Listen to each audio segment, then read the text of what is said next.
always started with, where the heck is it you're trying to go? And our answer is a high prosperity Michigan.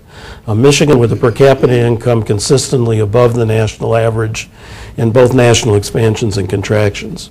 It's a status that we enjoyed for most of the last century, certainly the first 75 years of the last century, and now have entirely lost. Our per capita income, well, in 2006, so 2 years ago, was 9% below the national average, which is the worst for Michigan since the Fed started keeping statistics in 1929.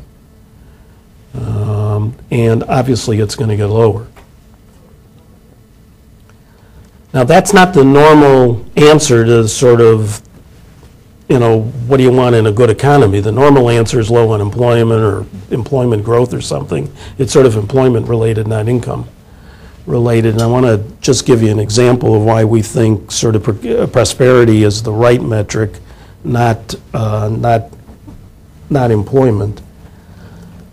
This new agenda for a New Michigan report that Joe mentioned came out in June of 2006, and we got lucky. That month Alabama and Minnesota had exactly the same unemployment rate, and they're about the same now, both below the national average. So most people would say if you're using employment as your metric, they're equally successful states. But per capita income in Minnesota is $39,000, in Alabama it's $31,000.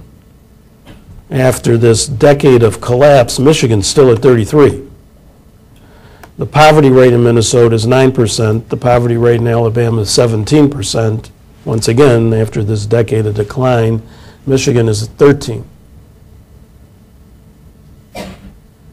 So you can have the same unemployment rate in fundamentally different economies. From our perspective, if you have a choice, we think everybody would agree, but certainly we do, that you want a Michigan going forward that looks more like Minnesota and less like Alabama. That prosperity, sort of the place that has lots of good paying jobs, that has a broad middle class, is the goal. It's what we had here during most of the last century. It's what we want to recreate here.